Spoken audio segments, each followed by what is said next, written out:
Hello and welcome. Welcome everyone to the 21st presentation in the Virtual History Series presented by Baltimore Architecture Foundation and Baltimore Heritage. This program is being brought to you as part of Doors Open Baltimore. My name is Tatjana Low-Jurek and I'll be your host today. Thank you to everyone who donated to be with us. And thank you to our Doors Open sponsors, grants, and in-kind support. It's because of your support that we are able to offer over 30 Doors Open programs for free throughout October. See this and all the Doors Open offerings at www.doorsopenbaltimore.org. And now today's presentation. It is part of our still week 1 African American Heritage and Civil Rights. Joining us is Dr. Leigh Barnes. Dr. Barnes is the award-winning curator of the Lillie Carroll Jackson Civil Rights Museum in Baltimore, which is owned by Morgan State University. She earned her doctorate in history with a concentration in African American and 20th century United States history. Her master's degree in museum studies and historical preservation, and her bachelor's degree in graphic design and art education. Please add questions you have for Dr. Barnes in the Zoom chat box, and we will get to as many as we can at the end. With that, take it away, Dr. Barnes. Hello, everyone. I don't know if you can see me yet, but welcome to Doors Open Baltimore virtual event.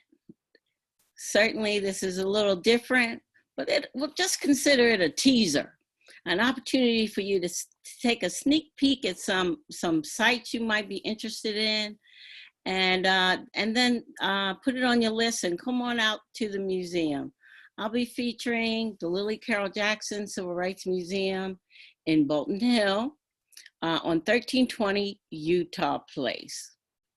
And shall I share my screen now? Go ahead.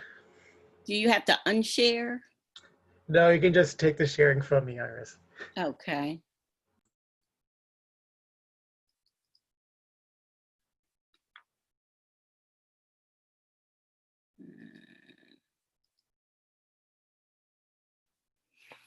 All right, so welcome to the Lillie Carroll Jackson Civil Rights Museum. Mrs. Jackson was the president of the Baltimore chapter of the National Association for the Advancement of Colored People, or the NAACP we usually say, from 1935 during the Great Depression and to 1970. And so her house is sitting here at the crossroads of two historic districts, two historic neighborhoods.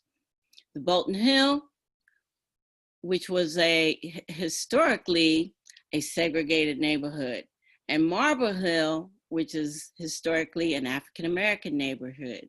So where it is situated plays a major role in the story. And why she acquired this house and how she acquired this house is all part of the narrative. So come on inside, join me.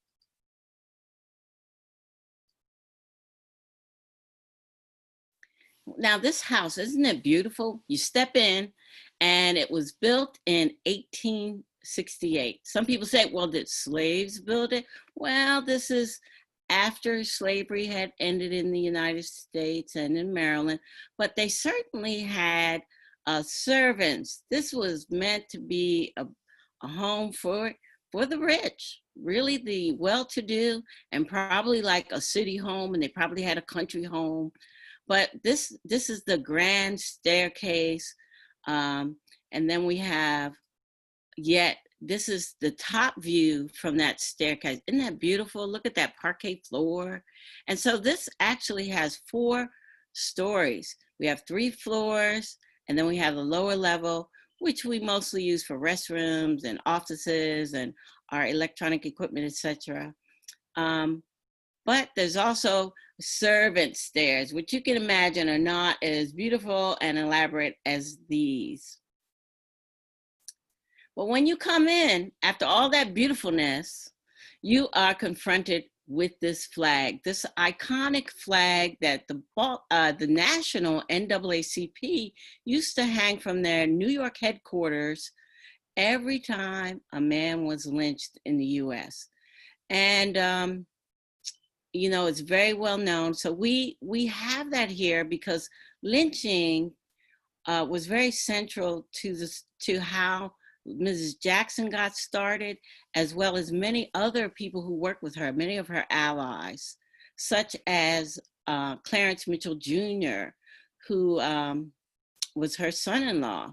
But you've heard of him, you know, the courthouse in Baltimore is named after him. So we'll talk a little bit more about how it galvanized him, and Margaret Carey and her daughter, Lillie's daughter, Juanita Jackson Mitchell, the first African-American woman to practice law in the state of Maryland. So, you know, we aren't shy about telling these difficult stories in this beautiful space because there's those contrasting narratives of what was going on in the US. And so we have those contrasts we're showing here in the museum. And so here on the left, just to show you also, we look at not just the past, we look at how the past impacts us today and how, what issues we are still faced with. So on the left, you see that iconic flag. You may have seen that image before, flying outside of their headquarters. But today we have an artist named Dred Scott, that's his artist's name, who flies this flag that says a man was lynched by police yesterday. So we're still looking at similar issues. They may have just transformed a little bit, but what Ms. Jackson was faced with and fighting back then, we're still fighting some of those issues today. So the lynching that was really instrumental in galvanizing Ms. Jackson and so many others was the last recorded lynching in Baltimore. I mean, not in Baltimore, in Maryland, excuse me. And that was that of George Armwood. And that was in 1933. And Clarence Mitchell was actually the Afro-American newspaper, as you know, the Baltimore newspaper, that's still been in the same family all this time, since the late 1800s. Was a reporter for that newspaper. And although this original photograph is lost, this was taken by Paul Henderson, who was a iconic, you know, photographer who took many iconic images in Baltimore and that were featured in the Afro and other places. And so this unfortunate incident galvanized so many. Not only was George Armwood lynched, meaning he was hung, but they mutilated his body, cut off his ears, tongue, you know, various body parts, and then they set him ablaze. And so a lot of people think of lynchings in the Deep South, and the Deep South certainly did have a full fair share. Equal Justice Initiative in Alabama says in the United States, there are over 6,000 recorded lynchings. They used to say 4,000, but then they started including the Reconstruction period, and it nearly doubled the number.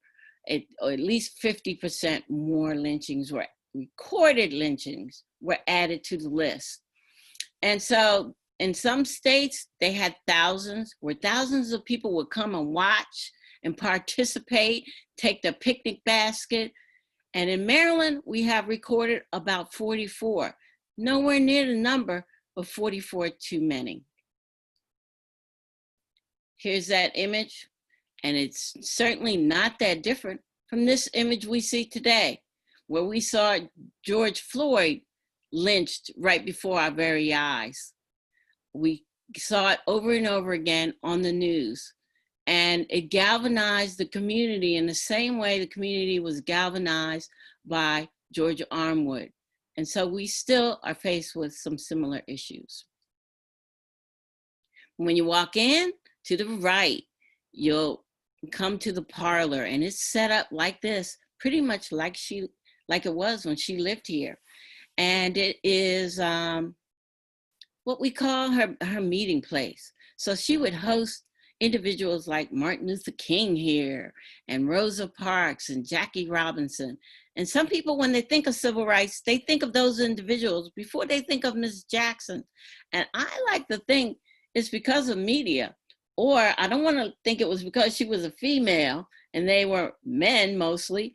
1935, and most of that time, you didn't have a lot of, you didn't have the same media. You had newspapers, but certainly not television where it was live in front of you, just like with social media today. And so she would meet those individuals here. You can see a lot of her artifacts. It's a beautiful room. We have 2 period rooms and in the house, and the rest are, more museum style with didactic panels, etc. Now, her daughter, Virginia, turned it into a museum.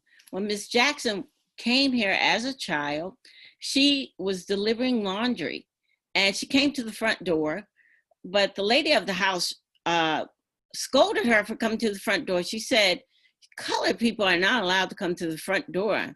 And little Miss 11-year-old Lillie Carroll, before she was married as Jackson, said, when I grow up, I'm gonna come to whatever door I wanna come to because I'm gonna own this house one day. And so that's why it's significant to her to have purchased this house. Her mother had a laundry service and she wanted to, she was getting involved in that. And so this painting here, that's important too, because her daughter, Virginia, her oldest daughter, wanted to become an artist.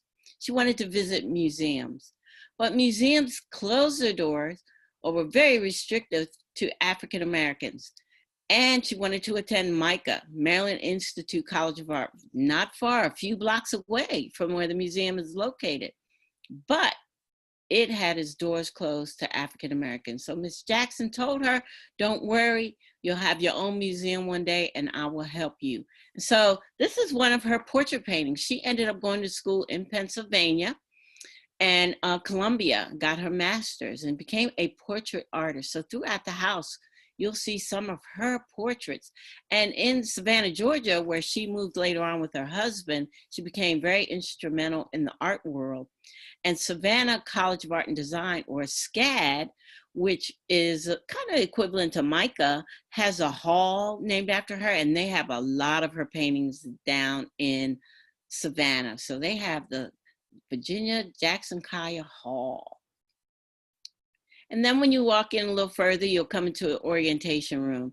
We'll discuss the 4 core values, and then we'll show our orientation film. But today, we don't have enough time for that today. But so this is a good reason for you to come back to the museum so you can see all that in action. Now we're going to walk through a little bit. So we take you to the top floor, the 3rd floor, the family room, where you can learn their background. And so we have here her husband. His name is Kiefer Albert Jackson. And he was you see him there with his camera. He shot his own film, an early filmmaker, as well as he showed other films around the community all across the country, and the family traveled with him. Now, a lot of people look at him and they go, is he a white man? And I know they want to ask, or they're thinking it, so I try to, give him the comfort level to go ahead and ask me, but he was not, or at least he didn't self-identify as such. He said he was part Native American. I think his father was white, kind of an illicit thing, not, anything for, not a love relationship. And so he had witnessed a lynching. He was from Mississippi as a child, and the KKK attacked someone. And so he didn't want anything to do with it. He decided he was identifying as Black. Here you'll see all her family. You see Clarence Mitchell here, Juanita here, and some grandchildren, and all of that. But they traveled across the country and across the South. Now, poverty was pretty high in Baltimore, particularly in the alley homes and early 20th centuries, particularly African-American communities, Baltimore not only was a leader in civil rights, but it was also a leader in other ways we might not be proud of today. But they were certainly proud back then for their way that they segregated neighborhoods. And so Blacks were relegated to alleys and small areas. And so Ms. Jackson was familiar with that. But on the other hand, when she traveled in the deep South and all across the country, she saw even greater poverty. In some cases, it looked like slavery never ended. And so this is one of the images of them traveling on an ox cart. And then a little later on, they have a Model T Ford and all of that. So they kept up with the times. Next, when you come in, you'll learn about the youth leadership. Much like today, the youth were leading many efforts. Now, prior to Ms. Jackson becoming the president of the NAACP, she was very involved in the citywide Young People's Forum. You see them here at a huge meeting. And Juanita, her younger, medium daughter, led that effort with Virginia, and the whole family got involved. And they would invite big name speakers like W.E.B. Du Bois and Mary McLeod Bethune and fill up churches. And this is during the Great Depression, and they talk about issues and why they couldn't get jobs and things like that. And so, but they also, one of the issues they fought as the early Baltimore during Ms. Jackson's tenure was the anti-lynching campaign. And you see them here, all her daughters. We have Juanita, we have Virginia and Marion and Kiefer. So the museum looks at not just the Mrs. Jackson, but the whole family and others and their role in other leaders in Baltimore in this effort. So here you see the Buy Where You Can Work campaign, or some said don't buy where you can work, can't work. And that's where stores in the Black neighborhoods would allow Blacks to buy from them, but would not hire them. And so these youth got together and said, you know what? We can't get jobs, but they're taking our money. So let's not shop here anymore. And those stores suffered until they finally capitulated and said, okay, we'll hire one or two. And, you know, tokenism certainly is not new. And that's what they did and started to open those doors.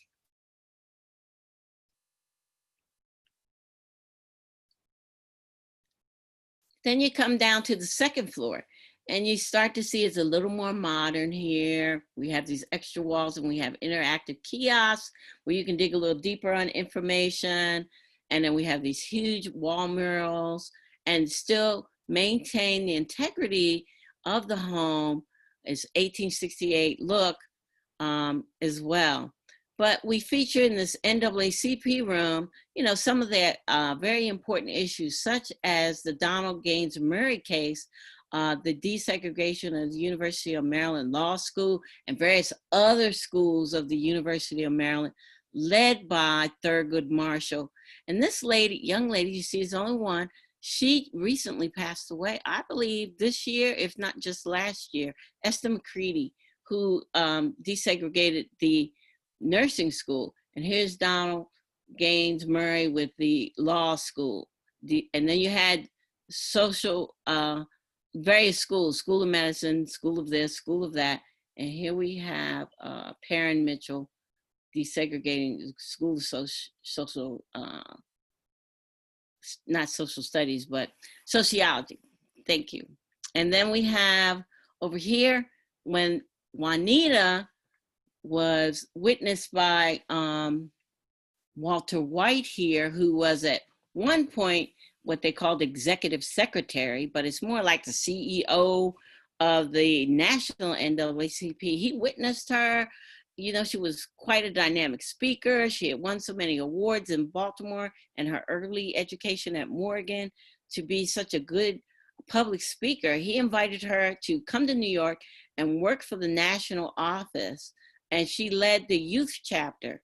And so you'll see Walter White, he looks white, but he identified as Black.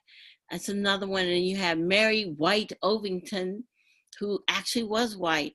And a lot of people wonder, well, she was part of the founding members of the NAACP. A lot of people don't realize that many of the founding members were in fact white.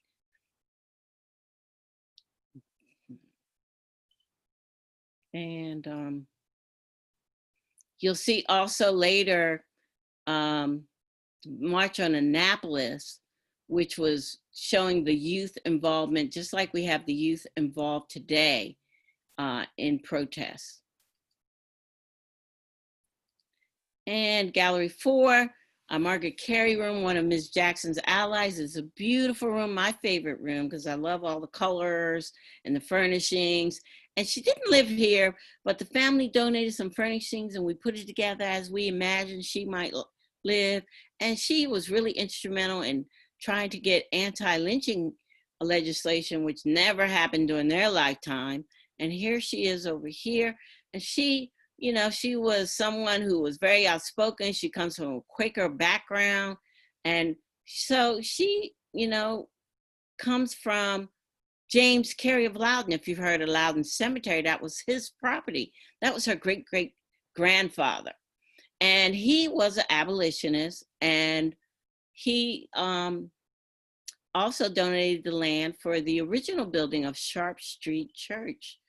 And so she comes from that Quaker background where they believe that everyone should be was created equal as a Quaker belief. And lastly, you'll get to see on the victories on the national level in the Clarence Mitchell room. You know, we talk about their work in Baltimore and Maryland, but they really had national impact. Juanita, later as working national NAACP, gets involved with trying to expose the unequal treatment and the injustices of the Scottsboro boys, a very major case in the 1930s, and not too different from Ava DuVernay, trying to expose the inequalities and injustices of the Central Park Five, or the Exonerated Five, as they say today. So we still fighting some of the same issues of people being falsely accused of. Both cases, they were falsely accused of attacking, assaulting white women or white women. But you have Clarence here. Here he is with President Johnson. He worked with many presidents from all the way from Roosevelt to Carter. You see him here after the signing of the Civil Rights Bill, or the Voting Rights Bill. And here you see Martin Luther King.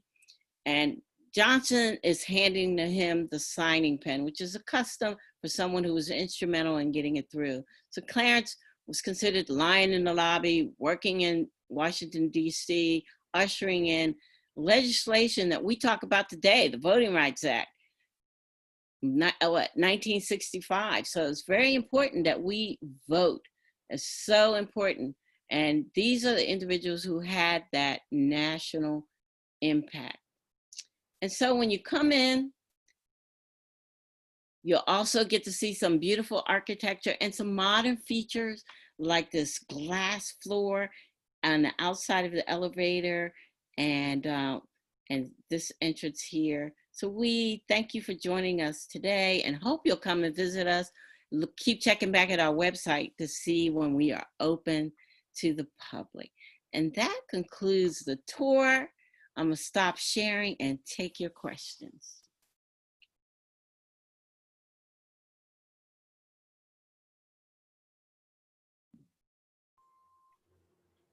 Do we have any questions? Hello, everyone. Sorry, I just had lost the chat box here for a while. Yes. You can hear me, Iris? I can hear you. Great. Okay. So yeah, we have a question. Thank you, everyone. One question is the museum complete at this moment, or is there more to be done? Well, all of the restoration work is complete. interpretation is complete, but you know, museums, we got to keep changing. What we like about the kiosks is we can update those regularly, and the resource center is not complete and not available to the public yet, but the museum is open and we do tours, but we're not open right now.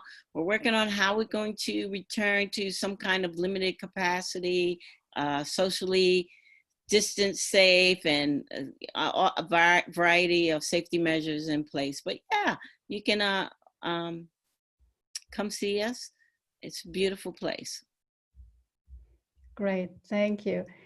More questions to come, many questions here. So one question is, can you talk more about the Marble Hill neighborhood? Where was it and who lived there? Well, you know, I am not as versed on the Marble Hill neighborhood as perhaps our friend from the Baltimore Heritage, Johns Hopkins. Johns, are you able to answer that a little bit more? Hi, Iris. No, well, it's your show. Maybe we'll do a whole show on Marble Hill. So you keep going. Okay, thank you. Well, I'll add though that we last week we had Bradley Alston from the Baltimore National Heritage Area giving a West Baltimore tour, and he talks about Marble Hill and provides a greater context for the area. And that's up on our YouTube channel. If you look up the Baltimore Architecture Foundation, you can find that. And you know, Mr. Alston often connects with a walking tour with the museum, where you can visit the museum and then he can walk you around the neighborhood and he can tell you all the people, organizations and people who lived around there. Great. Well, there are more questions here. Could you tell us, please, a little bit more about the network of women that Lillie Carroll Jackson worked with? That's a very good question. Of course, Mary McLeod Bethune, and in fact, Juanita was her speechwriter for a little while. And, you know, I'm trying to find more documentation on that, you know, but certainly her and I'm seeing the face and I can't think of it right now. Oh my goodness, I'm gonna come back to that. Okay. Great. Another question here. Will more artifacts be donated from the public? What do you think? Can artifacts be donated from the public? Do you think that more artifacts will be donated from the public? Oh, I wish so. We always would love to have more artifacts. We have lots of photographs and not as many artifacts as I would like. So if you know of anyone with artifacts, even if it's an anti-lynching button or anything like that, anything from that newspapers, crisis magazines, you name it, we like it. Okay. So here comes another one. Are you familiar with the 19th century origins of the Carrolls, Jacksons, and Mitchells? Brief, you know, slightly familiar. I'm familiar. She is a descendant of Charles Carroll of Carrollton. And in that regard, and we have a large family tree on one of the walls, in fact, in the orientation room in there. And so you can see who the family members are and where she descends. And so, yes, from the Doregan Manor, and some of her other ancestors as well. We have, you know, small features of them. You know, there's not a lot of documentation, but we do have some of that. Okay. And could you talk more about the role of the Black church in Baltimore's civil rights movement?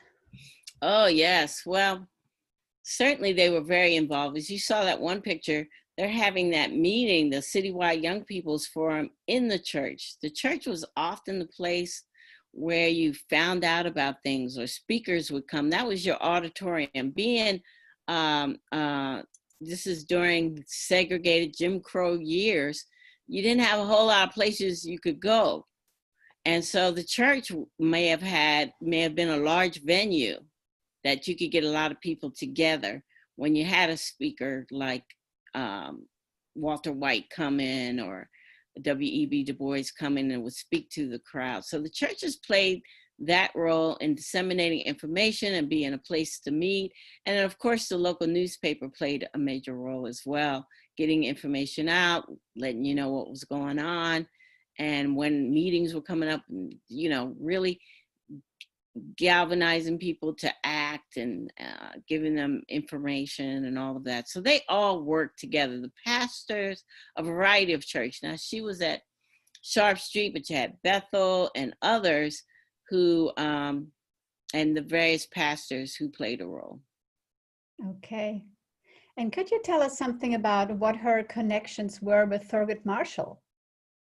She, you know, you could consider her a mentor. They worked closely together. I should have said he's probably been in that house many times, meeting with her. And certainly when she bought that house in 1953, you know, the Brown v. Board case is 1954.